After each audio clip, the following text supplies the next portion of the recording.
Oke, saya buka. Assalamualaikum warahmatullahi wabarakatuh. Shalom, Om Swastiastu, Namo Buddhaya, Salam Kebajikan. Pada kesempatan kali ini kita berkumpul dan kita belajar bersama tentang gabungan kata, kata sandang, tanda baca yang berupa titik dan koma, pembentukan istilah, yang dimana materi ini dikerjakan oleh kelompok kerja 3 mata kuliah Bahasa Indonesia Prodi Teknik Elektro kelas B angkatan 2022. Kelompok kerja 3 ini terdiri dari 4 anggota, di mana saya Yeheskel Holy Gildaya Sitorus dengan NPM 22150310003 bersama rekan-rekan saya Muhammad Fatih Rizky dengan NPM 22150310009, Afan Irwansyah 22150310036, juga Muammar Haikal Azhran dengan NPM 22150310004. Materi yang pertama yang akan kita bahas adalah tentang gabungan kata. Di sini gabungan kata ini memuat beberapa tujuan pembelajaran, yaitu kita akan mengetahui tentang definisi, unsur, tata cara penulisan, dan juga contoh kalimatnya. Gabungan kata. Kata gabungan atau gabungan kata merupakan kata majemuk yang terdiri dari sejumlah kata yang digabungkan dan membentuk makna baru.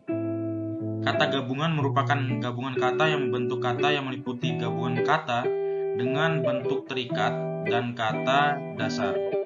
Misalnya, pra ditambah sejarah menjadi prasejarah. Swa ditambah layan akan menjadi swalayan, dan lain sebagainya. Unsur gabungan kata ini terdiri dari beberapa.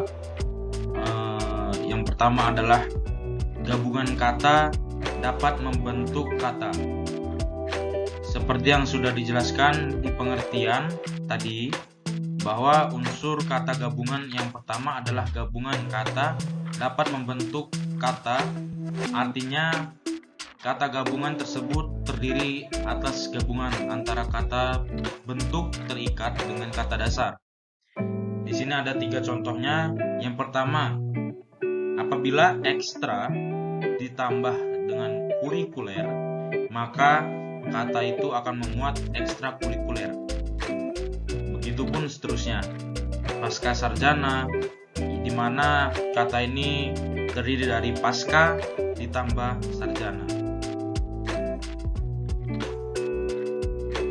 Yang kedua adalah gabungan kata yang membentuk kata majemuk. Unsur kata gabungan yang kedua adalah gabungan kata yang membentuk kata majemuk. Artinya, gabungan antara kata dasar dengan kata dasar yang membentuk makna baru. Rumah sakit, meja makan, buku tulis. Ini contohnya seperti rumah sakit, rumah dan sakit itu dispasi, tidak digabung. Yang ketiga adalah gabungan kata yang membentuk frasa. Unsur kata gabungan yang terakhir adalah gabungan 2 atau lebih kata yang memiliki sifat tidak predikatif. Contohnya, rambut panjang, gunung tinggi, rumah luas. Begitupun seterusnya, dan lain sebagainya.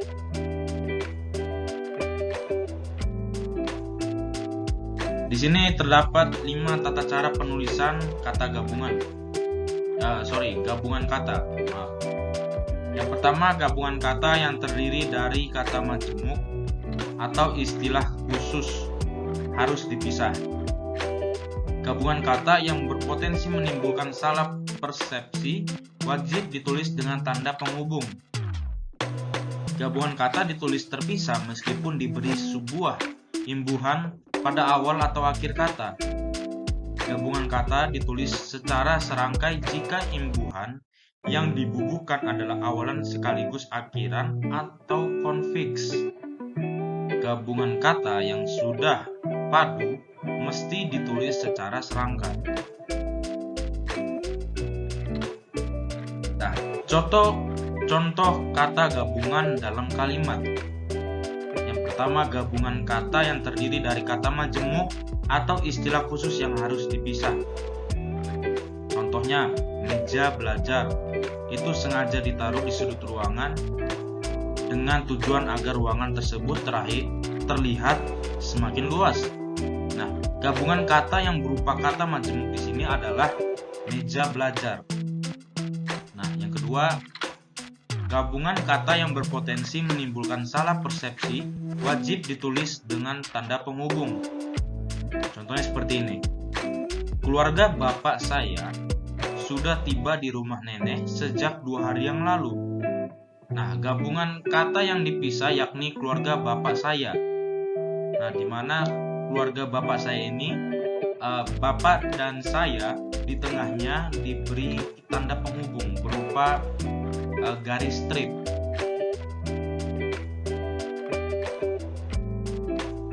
Yang ketiga, gabungan kata ditulis terpisah meskipun diberi sebuah imbuhan pada awal atau akhir kata.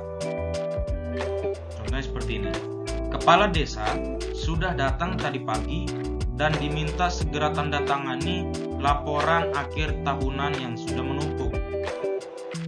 Gabungan kata yang salah satunya berimbuhan akhiran tanda tangani dengan imbuhan di akhir yaitu i, dan kata gabung tanda tangan. Yang keempat adalah gabungan kata ditulis secara serangkai jika imbuhan yang dibubuhkan adalah awalan sekaligus akhiran atau konfiks. Contohnya seperti ini. Semua yang sudah dilakukan harus dipertanggungjawabkan di meja hijau. Gabungan kata yang berimbuhan awalan dan akhiran, yakni di sini adalah dipertanggungjawabkan dengan imbuhan di dan kan. Dengan kata gabung, kata tanggung jawab. Yang terakhir, gabungan kata yang sudah padu mesti ditulis secara serangkai. Contohnya seperti ini. Negara adikuasa tersebut sudah kembali meminta masyarakatnya untuk membayar denda karena telah melanggar ketentuan. Kata gabungan yang padu di sini adalah adikuasa. Oke, untuk selanjutnya materi ini berupa kata sandang yang memuat definisi, fungsi, jenis-jenis, dan contoh akan dijelaskan oleh rekan saya Muhammad Fatih Rizky. Sudah tepat, saya persilahkan. Oke, baik. Sebelumnya izin memperkenalkan diri. Nama saya Muhammad Fatih Rizky dengan NPM 221503199. Di sini saya akan menjelaskan tentang kata sandang yang meliputi definisi, fungsi, dan contoh. Kata sandang adalah kata yang tidak mempunyai arti atau makna khusus. Sandang hanya menjelaskan nomina atau kata benda yang merupakan penjelas dari kata yang ada di depannya. Kata sandang ini juga diartikan sebagai pengiring dari kata-kata tertentu, sehingga apabila kata sandang ini selaras dengan kata depan yang diikuti, maka akan memberikan makna atau penjelasan yang lebih jelas. Fungsi kata sandang. Kata sandang memiliki 2 fungsi dalam penggunaannya. Berikut ini fungsi-fungsi kata sandang yang perlu kita ketahui. Yang pertama, untuk membedakan adanya suatu kata ataupun frasa. Yang kedua, untuk membentuk kata ganti benda ataupun kata ganti orang. Contoh-contoh kata sandang. Kata sandang si Pengki tengah menyapu di halaman rumahnya. Yang kedua, si Yuki terlambat datang ke sekolah karena bangun kesiangan. Yang ketiga, Marlina si pembunuh dalam 4 babak merupakan salah satu film karya sutradara Maudi Surya. Yang keempat, Togar si pelaut akan pulang ke Medan pada bulan Agustus nanti. Yang kelima, Acil si anak hilang kini telah kembali ke kampungnya. Contoh kata sandang sang. Yang pertama, senja hari karya sang pencipta pun kini telah tiba. Yang kedua, sang pangeran telah kembali dari misinya. Yang ketiga, sang ratu bersedia karena anak semata wayangnya gugur dalam peperangan yang dahsyat itu. Semua peserta upacara itu memberi hormat kepadanya. Yang keempat, sang saka merah putih tersebut.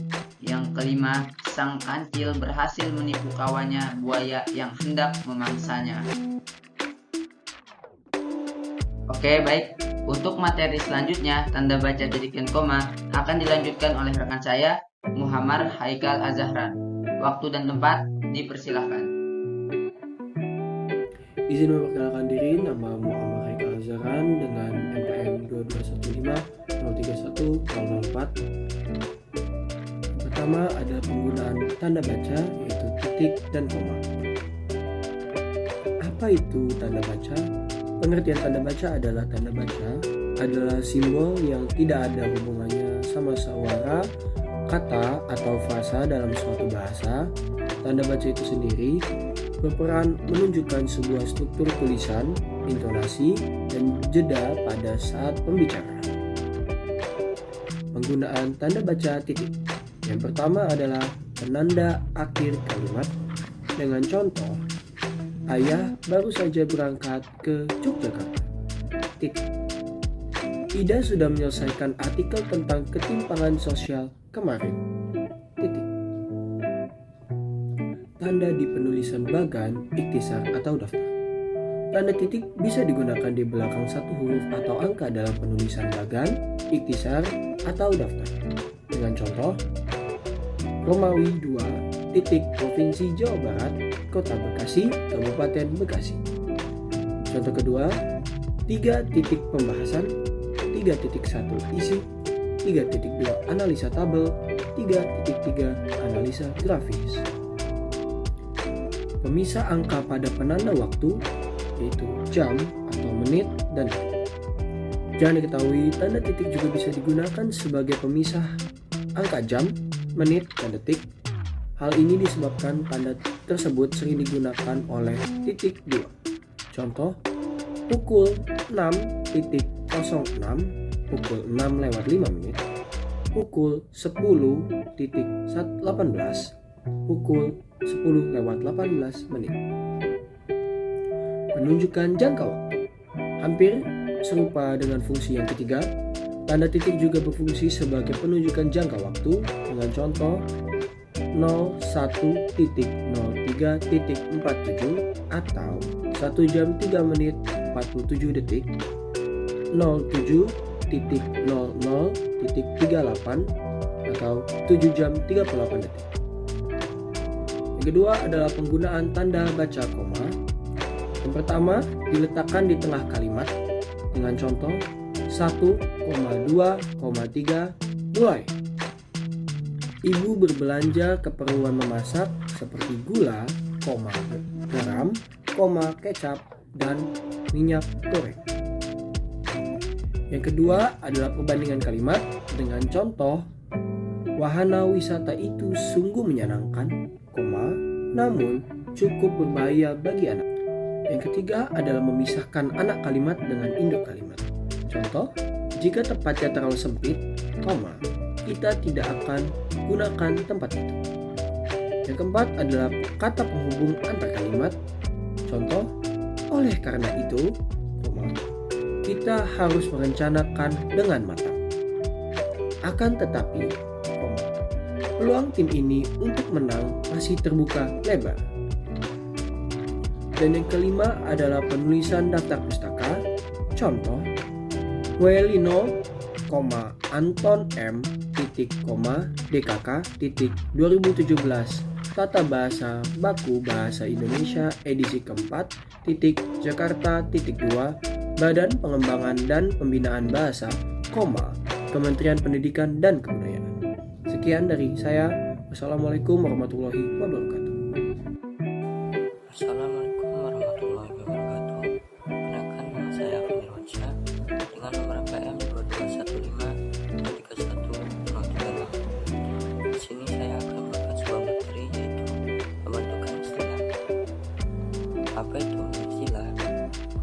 Istilah dan tata istilah, kata atau frasa atau gabungan kata yang dipakai sebagai nama atau lambang dan yang dengan cermat mengungkapkan makna konsep, proses, keadaan atau sifat yang khas dalam bidang tertentu seperti ilmu pengetahuan, teknologi, seni, istilah umum, dan istilah khusus. Pengertian dari istilah umum adalah istilah yang berasal dari bidang tertentu yang karena dipakai secara luas menjadi unsur kosakata umum. Misalnya, anggaran belanja, penilaian, daya, radio, nikah, dan takwa. Istilah khusus adalah istilah yang maknanya terbatas pada bidang tertentu saja. Misalnya, apodektomi, kurtosis, katret, playstone. Persyaratan pembentukan istilah yaitu yang pertama, istilah yang dipilih adalah kata atau frasa yang paling tepat untuk mengungkapkan konsep termasuk dan yang tidak menyimpang dari makna itu. Yang kedua, istilah yang dipilih adalah kata atau frasa yang paling singkat di antara pilihan yang tersedia yang mempunyai rujukan sama. Yang ketiga, istilah yang dipilih adalah kata atau frasa yang punya rasa dalam kurung konotasi baik. Yang keempat, istilah yang dipilih adalah kata atau frasa yang